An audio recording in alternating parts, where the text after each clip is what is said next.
like getting curious and discovering things through playing. So tell me a little bit about how you've seen that play out with people at work. Sure. Just as the first example. So like encouraging them to play and then watching what happens. Do you have like a really good example? Yeah. So I'll first define play just for the audience is like, so I define play as any joyful act where you forget about time, right? Where there is no purpose, there is no result. You don't have anxiety about the future. You don't have regrets about the past. You are fully in the moment. You are fully in flow. So when a lot of companies are like, why would I want my staff to play? When your staff is in flow, you're 500% more productive, 5 times more productive. So that's one thing that's really important. Also, Steven Johnson would always talk about the futures where people are having the most fun. The organizations that were thriving in 2020 were playing the most. TikTok, Hulu, Clubhouse, Disney Plus, like Netflix. If you look at certain organizations that were taking a lot of risks and being innovative, they're the ones most willing to play. So that also really helps from that standpoint. But then another tangible example of that is Google used to run this thing called the 20% rule, where they would give their staff a fifth of their time to pursue whatever was curious to them, whatever play they wanted, as long as it helped Google out. What came from the 20% program? AdSense, Gmail, Google Meet, Google News, Google Maps. So many of the innovations that built Google came from allowing their staff to play. So I think that a lot of people are like, well, how is play helpful? Play actually could be the foundation of your business. And if you think of any company when they first started, they were just experimenting and playing. And also during the pandemic, play is what got us through this pandemic. If you were watching anything on Netflix or doing stuff on TikTok, all those people are playing. All that entertainment was play. So again, it also dramatically helps with your mental health. Yeah, absolutely. I love that you said that about mental health too. And I also think like when you're playing, you are in that flow state where you don't like recognize the time pass. And that's where you get into your genius. Like you kind of mentioned, like these great ideas came out of being in flow state, being playful, you know, tapping into that creativity. So I love that too. Right. And when you mentioned genius, I think of Gay Hendricks, right? Zone of genius. You know, you have your zone of incompetence, which things you suck at, zone of competence, things you're average at, zone of excellence, where most of us spend our time on, right? Things we get paid to do and we're good at, but we don't really care to do it either way. We're like, all right, whatever. I like the praise. But your zone of genius is the stuff where not only you forget about time, but this is the work where if no one was paying you, you would still do that work. Yeah. The more you can identify with that stuff, you know, the more powerful you are. So I remember Tarana Burke, who created the Me Too movement back in like 2004, 2005, was like, listen, I used to do this in church basements and recreation centers. And I remember she was speaking on the dais of like this Wisdom 2.0 conference I was at. And she's like, right now you're taking me to the Academy Awards, the Emmys, all these really, you know, all this glitz and glamour. But if you took this away from me tomorrow, I'd still be doing this work because I care about the work. Like I'll be back in those church basements because the work is the most important thing to me. And when you identify that, in your life, no, you're untouchable because no one can take anything away from you because you love it for the sake of it's you. You're basically doing the stuff that makes you come most alive. Yeah. So the more we can identify that, the better, because it's the whole Howard Thurman quote of like, don't ask what the world needs, ask what makes you come alive, because what the world needs is for more people to come alive. So true. Yeah, I got chills while you were talking, so I know you're definitely on point. So I want to talk a little bit about mental health. I know you mentioned like some of the things that kept people sane during this time period was like tapping into like creativity or fun or whatever they could find to like keep themselves going. So let's talk about how you can play more in your life to really, you know, aid your mental health and stay positive and really like thrive. Yeah, so there's a few different ways. One suggestion I learned from my play mentor, Gwen Gordon, which is you have to, before you can play, you have to actually calm yourself down. You have to soothe yourself. So Right. you can't play in an anxiety ridden state. You can't play when you're angry. You can't play when you're sad. If you're feeling those feelings, you should just allow yourself to fully feel those feelings.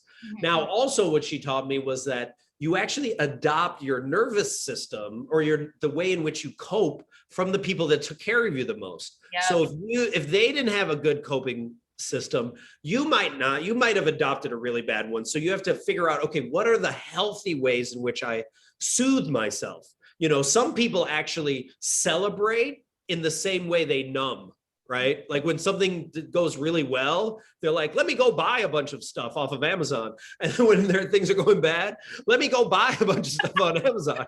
It's just like, we have to be careful of like, how do you identify that, you know, and what's the healthy way of approaching it, right? Yeah.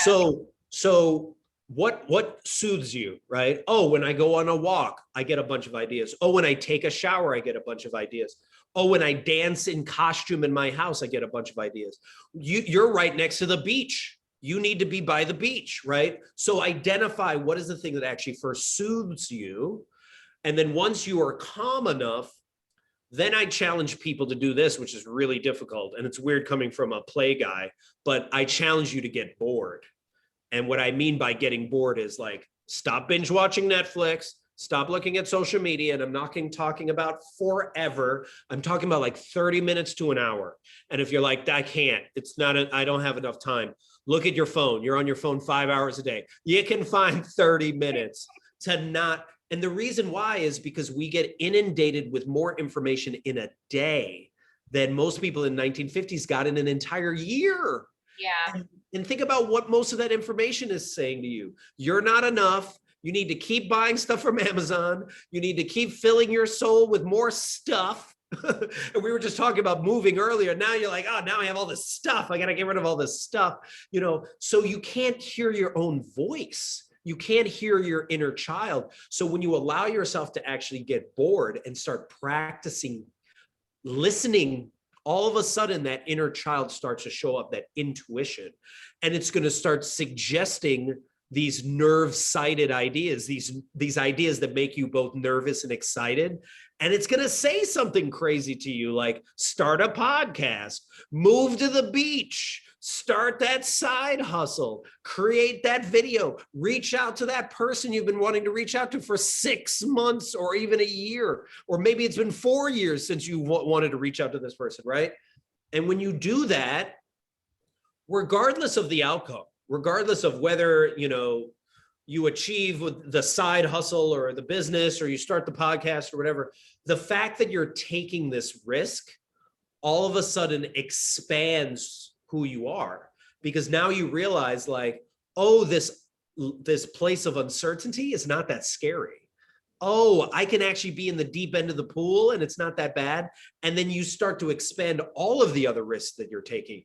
And I can't believe I'm quoting We Bought a Zoo, but great line in that movie where like the main character, Matt Damon's character, is like, all you need is 20 seconds. Like all you need is 20 seconds of insane courage, in crazy bravery, and you can change everything. So it's like you're always one risk away. Like every day, it's great. Regardless of whatever happened the day before, you're one risk away from like changing it all.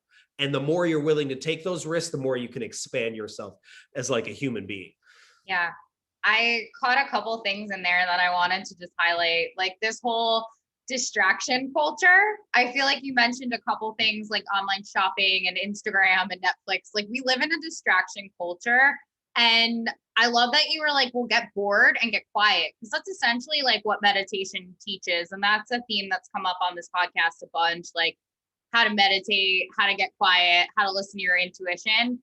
I love that you said, like, you need to listen to that inner child, because that joy is connected to your soul. Like your soul wants you to be happy and joyful and take risks and expand. Like you said, beautiful things, like, and I was just so attached to it, because people are caught up in distractions for sure. Or like you said, like they're learning and absorbing all these patterns from either the way they were raised or like whatever like society preaches to them. So they absorb that, but then they don't learn how to think for themselves and get creative and get playful. And so that's why I love that you said, like, you have to get quiet, you have to tune in, and you have to tap in. And so, like, take that risk, run with whatever comes up, like, tap into your joy and open yourself up to like what comes next. You said so many good things there. And also, play is a form of meditation, right? It's play is a form of mindfulness. So if you can't meditate, go do something else that actually brings you joy. And that is a form of mindfulness and meditation. And also, we've fallen into such a toxic productivity culture as well, where comparisonitis is such a huge thing. There have been studies that have found that happiness levels went down in many developing countries when they started downloading Instagram. Because the amount of comparison culture, the amount of, and then expectations are the thief of joy, right? The more we're comparing, like, the more you can't even hear your own thoughts, right? And then here's another way in which people can play tangibly is if you're like, oh, well, I got bored, but nothing came up. I recommend reaching out to 3 to 5 of your closest friends, call them on the phone or get on Zoom or meet them face to face, but like, just don't like text them this, but ask them these 2 questions. What value do I bring to your life?